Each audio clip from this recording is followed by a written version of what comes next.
New Thought Media Network proudly presents Lindsay Leimbach, Practicing Infinite Possibilities, Fridays at 10 a.m. Mountain Time, 9 a.m. Pacific.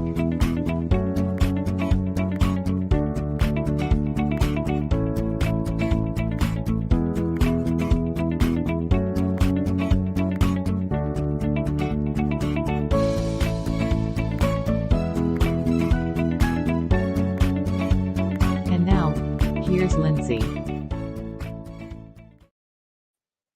Hi, good morning, good afternoon. Welcome to PIP.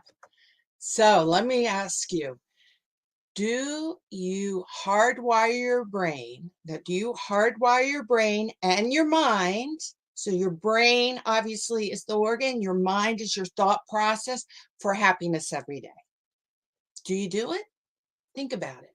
Do you make a conscious choice to be happy? Do you have that word choice? Can you hardwire your brain for happiness, even when things aren't going so well?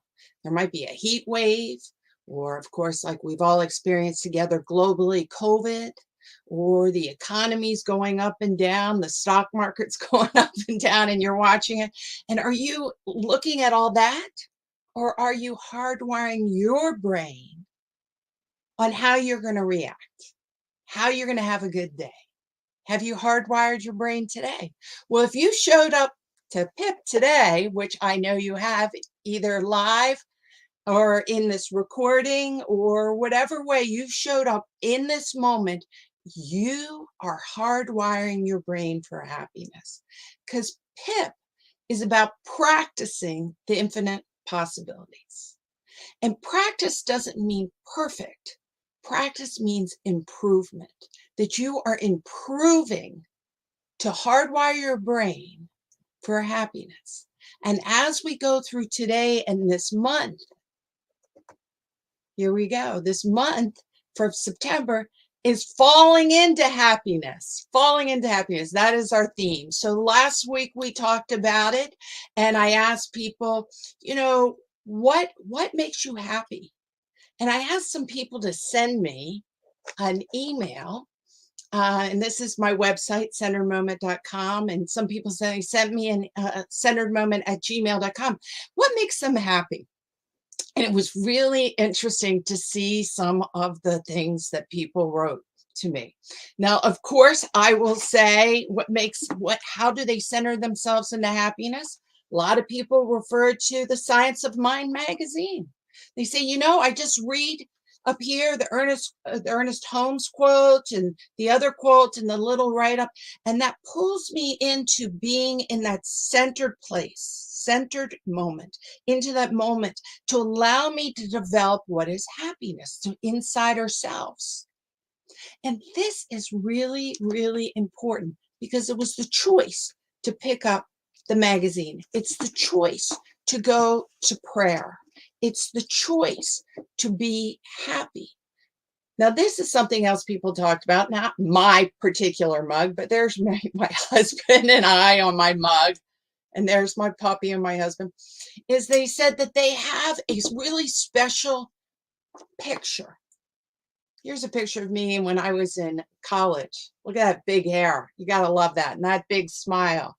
I'm here with one of my very best friends from college in this picture. And when I look at this, it brings up happiness. It centers me into it. Now, if we just talk about this, is reading the Science of Mind magazine a goal? Is looking at a picture that makes you, while you're drinking your cup of coffee, a goal? Or no. Happiness, as we talked about in episode 9, is a state of being. It is something that's already inside of us. So we don't practice running after happiness outside of us. We practice cultivating the state of being of happiness that's already inside of you. Already inside of you.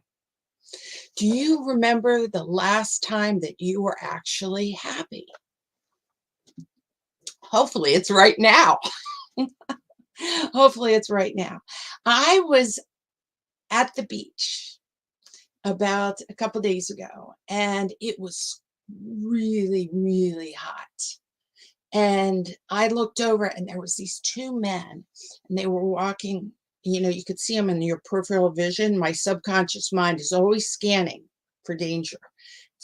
Something weird was happening over here. And I looked over and it was these two men and they're in jeans and they're in like t-shirts. They're dressed alike and they have these big boots on.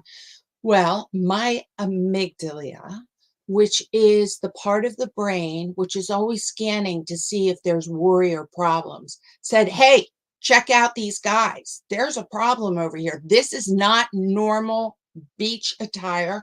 These men are grown men. They're not in bathing suits. What are they doing? And so, of course, I went onto alert.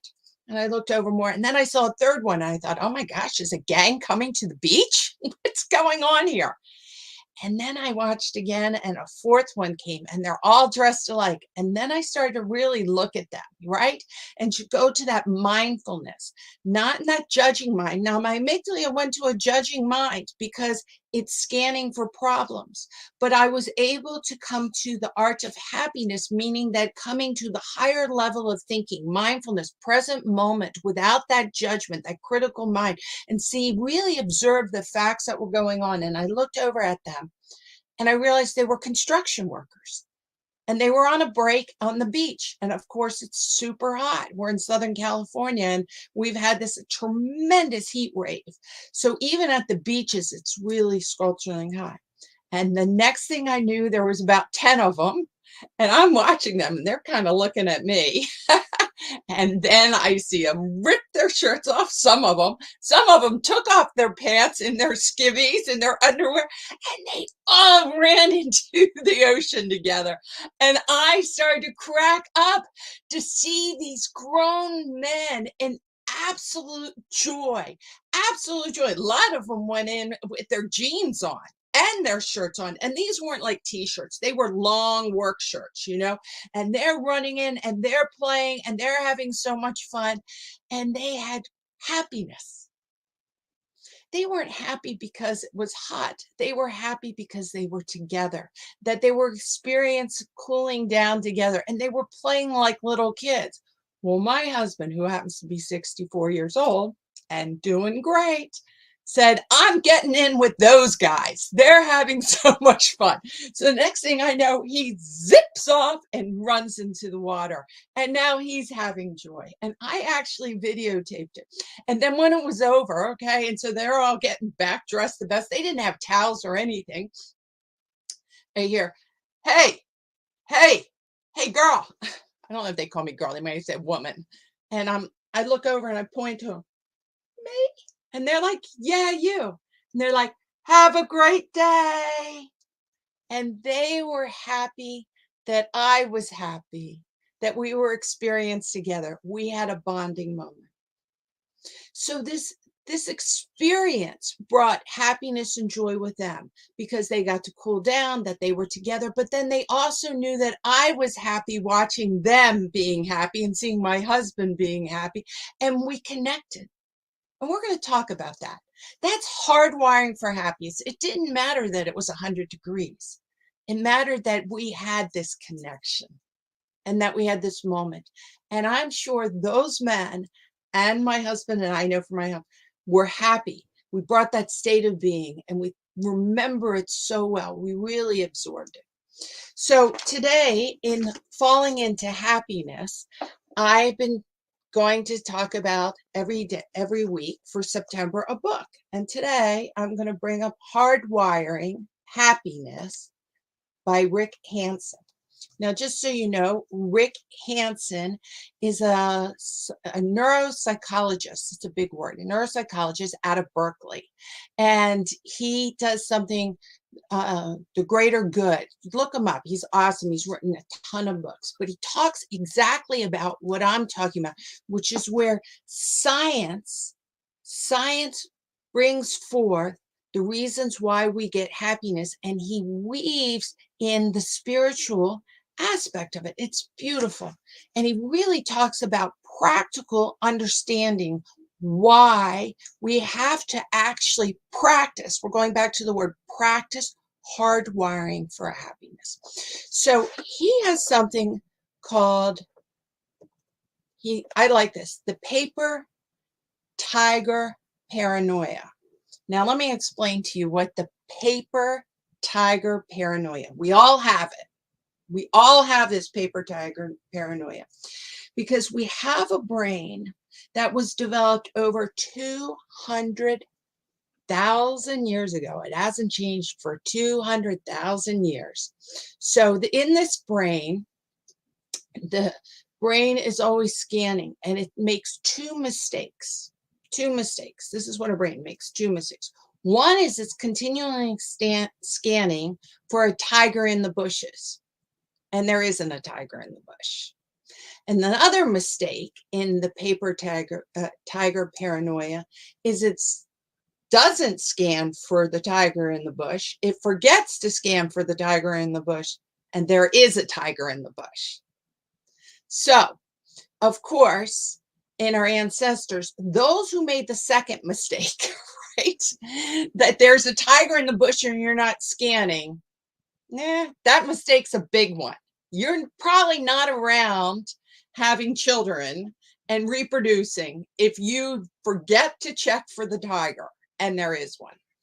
But the ones that did survive were the ones that were the best scanners for the tiger in the bush.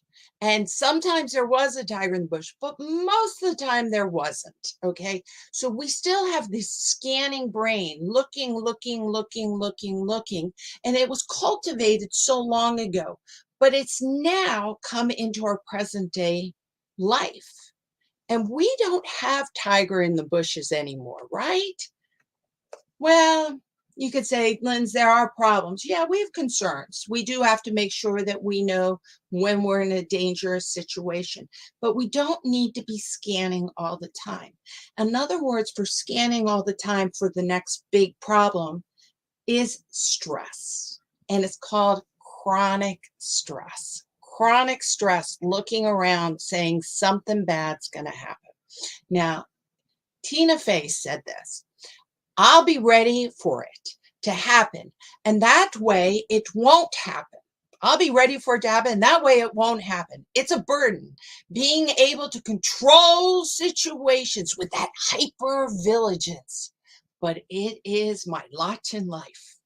How many people feel like Tina Fey, that if we're hyper vigilant, looking around all the time, that we'll be able to control what's going on, and it becomes our lot in life. I will be the best scanner, or in other words, the best warrior. Now, Tina Fey was saying a joke, because we know we can worry about anything we want. We can scan and worry about anything we want, but that does not change what's happening outside of us. Where we have control is not worrying about the outside. Where we have control is understanding the inside. The inside, as Ernest Holmes says, our thoughts, our feelings are what are manifested. Our thoughts and our feelings are what manifested. So wait a second. You just said our thoughts and our feelings are what manifested. Does that mean that my worry gets manifested? You betcha. You betcha. It does mean that. If your thoughts are all based on worry, okay, let's think about this. Then what the body does is it has the feeling of worry. So it's not just the thought, I'm scanning, worry. I'm worried about this, I'm worried about that. And you're outside trying to control the outside by thinking about worried thoughts. And then what you release is cortisol into your body, which is this hormone, which they call the stress hormone. And when you let go that cortisol, what that does is, remember, go back to that amygdala that I was talking about. I was scanning and I saw the two men and I was like, hey, this is not normal. See, paper tiger, scan. Hey, is that a tiger? Is that something I should be worried at? Now, I could have just sat there and been worried about it and kept scanning. But what I did is my amygdala, well, initially my amygdala from the cortisol went on. So I got a stress response, that fight, flight, freeze response, that's in your amygdala. So I got that. And then I took my breath. and relaxed and said, what's really going on, Lindsay? These guys are not tigers. They're just men that are hot. And then they became my buddies. So we went from being stressed to having joy. So what happens is the cortisol, go back to that, and we're scanning. The amygdala gets oversensitive and actually builds up with the worried mind. Your amygdala gets stronger and bigger. What you think about, you bring around. Neurons that fire together in the brain wire together in the brain. So if you're in a worried mind and cortisol's going through, you're making your amygdala even more sensitive and quicker to respond to that fight, flight, freeze response. That cortisol, let me just get this, that stress hormone not only affects your amygdala, it affects your hippocampus. You're like, well, what does that mean? Well, let me just tell you, that's the part of the brain that actually calms down the amygdala. And too much cortisol will actually start killing the neurons in the hippocampus. All right, that's a lot of science. But what I'm saying is what you think about, and when you're stressed, when you have that worried mind, you are changing your brain to be a better worrier and having less ability to calm yourself down. Who here has ever had a worried mind? What do you worry about? For me, my kids.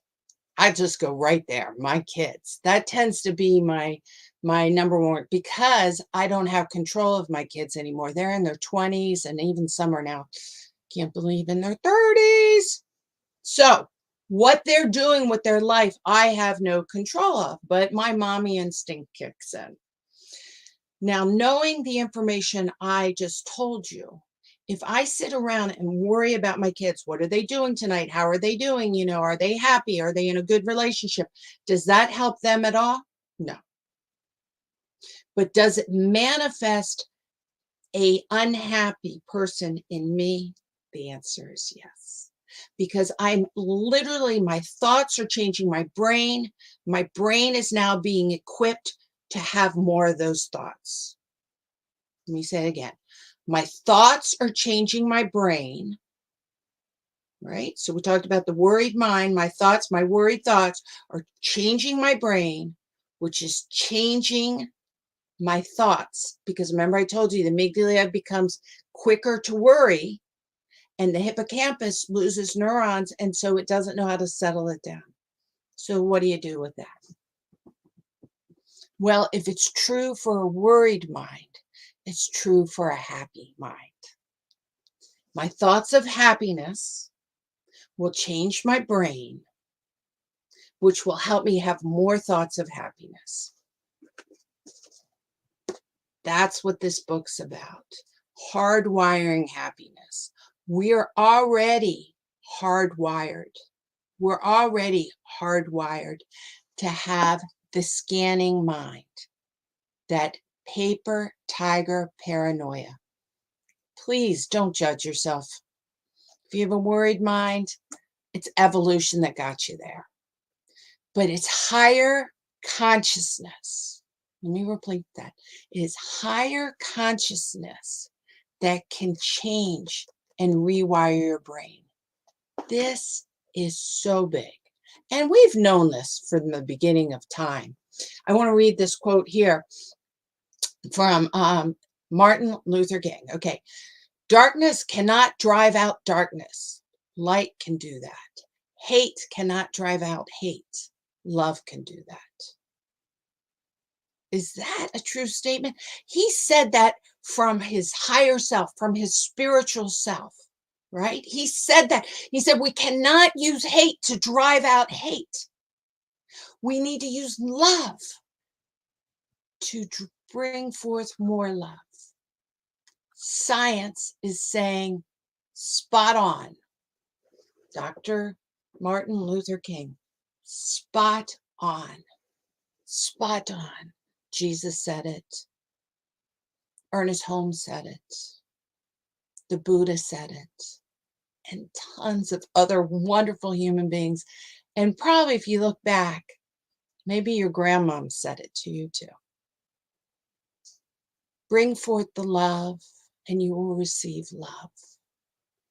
Be who you want to be, right? Because not only are you calling forth your higher consciousness, your heart mind, we're realizing there is this heart mind, but by doing that, we're able to put down that cave mind, the caveman mind, that lower level of thinking that's programmed from our ancestors. And this is why mindfulness is so important. Mindfulness is everywhere, guys. It's in the police department, it's in the military now, it's in the school systems, it's in our churches or synagogues, it's in our yoga, meditations, it's everywhere. Mindfulness is the ability to be in the present moment, be right here now, and understand how you're feeling without judgment. So in other words, it's witnessing your thoughts. Witnessing and seeing your thoughts. You have to be aware of what you're thinking, because what you're thinking, you're cultivating into your feelings. And what you're cultivating into your feelings, you're cultivating into yourself, and you're wiring yourself, and you're creating your reality. So mindfulness is the key. It's the key. So that when we have a feeling that might be the amygdala going off and thinking, hey, I got drug addicts over here. At first I was like, drug addict gang members are coming to get me. Wait a second, Lindsay. That doesn't make sense. So that was the fear base that rose in me. We've all had those fear base. Something catches you off guard. It's out of sorts. It's not that your mind is broken. It's that your mind is trying to keep you alive and trying to keep you aware. So you want to be able to come to that, witness it, and then say, is this true? Is this really true going on? Without all those emotions. And then you get to have choice. So how do we hardwire our brain? Well, of course, I always like, and this is why I put this up here, the ABCs of PIP. Being aware of what's going on, taking that breath, calming yourself, and then making a choice. The ABCs of PIP, awareness, breath, and choice, is really being mindful, being aware of what's going on, taking that breath so you can get out of that judgment mind, out of that amygdala, fight, flight, freeze reaction, those old stories you have, and then coming to a higher level instead of choosing to have a thought of hate or worry or anxiety, that you can shift yourself because you don't want to build up your amygdala anymore, and you don't want to rip down your hippocampus. You want to build up and cultivate that mindfulness and heart-centered mind, right? Now, I want to tell you that it's important to remember, and science is proving this out again, that there's a magic ratio that they found out that's true in developing a happy marriage, happy relationship, not just marriage. And it's the 5-to-1 ratio. So in the 1970s, what they did is they got a whole bunch of couples together and they had them solve a problem, and they tried to see how many times they had like a negative interaction compared to a positive interaction. They followed them for 9 years, and they only had this videotape for 15 minutes, way back when in the 70s. They followed them for 9 years to see if they were still married or if they were divorced. And they found out if the couples had a 5-to-1 ratio in solving a problem, in other words, that they could say, well, I don't agree with that, but then they looked at the person loving and they said something kind. They said, well, I want to listen to your idea. And so the ratio of positive interaction to negative interaction was 5-to-1. It was a 90% indicator that they'll still be together, that they would still be together. So in other words, yes, they were dealing with a problem, because there's problems in marriages and in the world all the time, but they were able to center themselves in the thinking of happiness, the thinking of love while they were solving the problem. And if they could do that to a 5-to-1 ratio in solving the problem, they were happy 7 years later. That is so cool. That is so cool. Rick Hansen has another way of really breaking it down, and I highly recommend to read the book, in that it's to heal, to heal.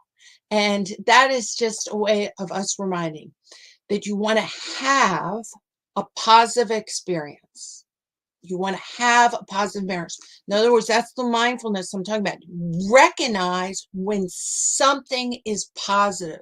Recognize it, because remember, our brain is scanning for problems. So we need to go into our heart-centered mind and say, I'm not going to be scanning for problems. I'm going to be scanning for love. I'm going to scan for happiness. And when you get there, enrich it. Enrich it. Don't just let it pass you by. It could be a hummingbird outside your window. It could be men jumping into the ocean. You know, when I saw those men jump in the ocean, I really enriched the moment with my eyes. I recognized that I was seeing great joy, and I did not want to forget that.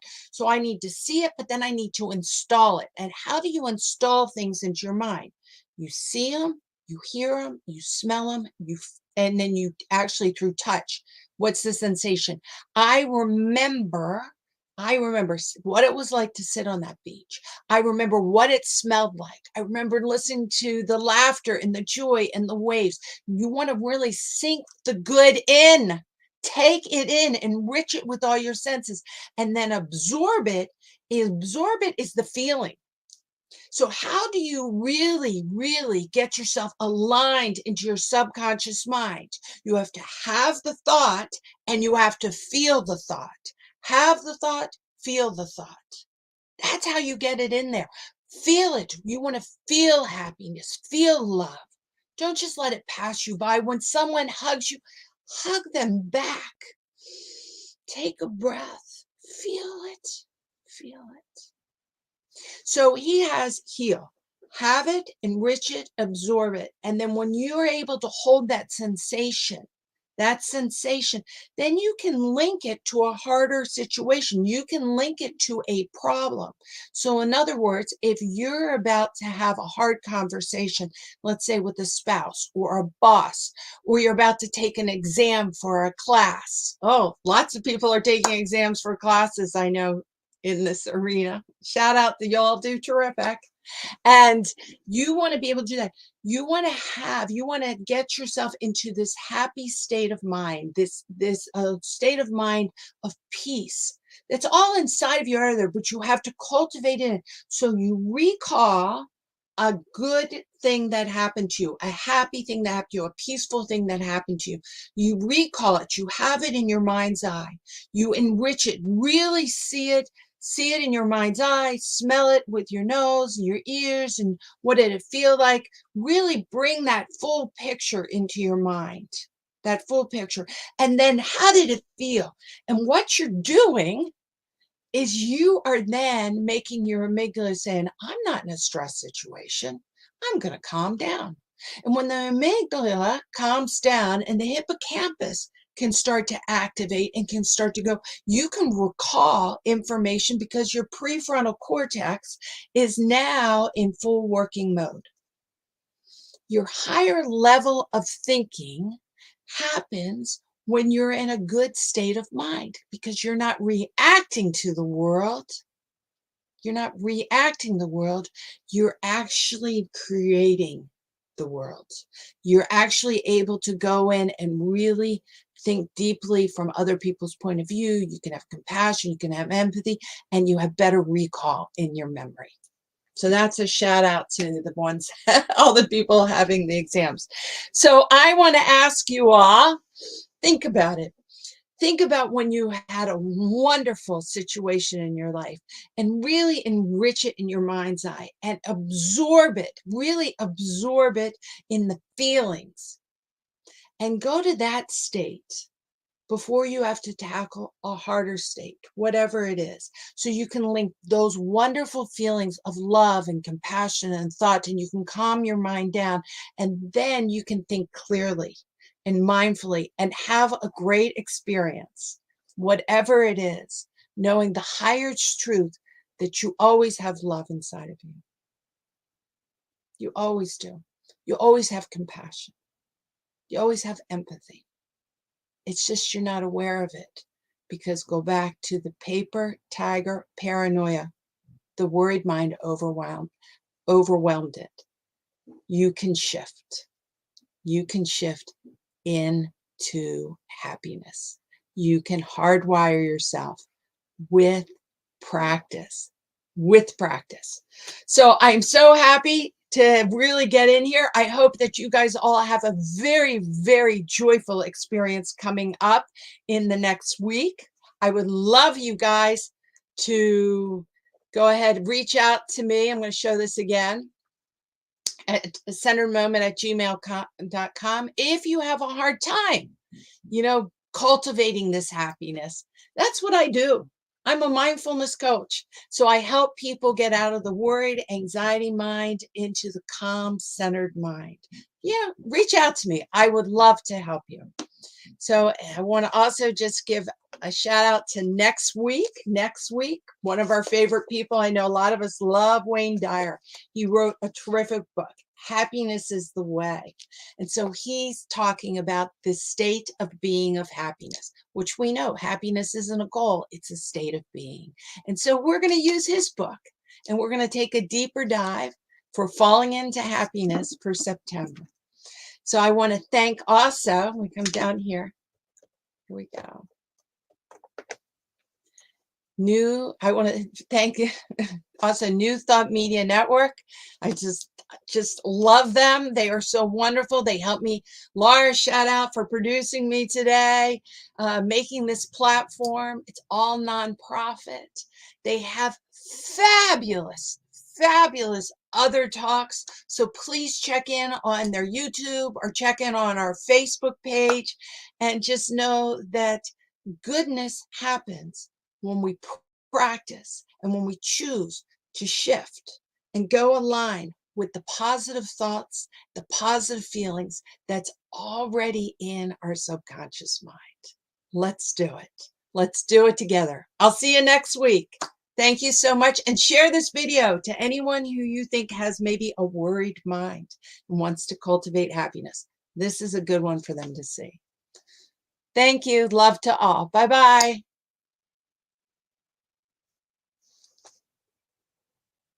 New Thought Media Network proudly presents Lindsay Leimbach, Practicing Infinite Possibilities, Fridays at 10 a.m. Mountain Time, 9 a.m. Pacific.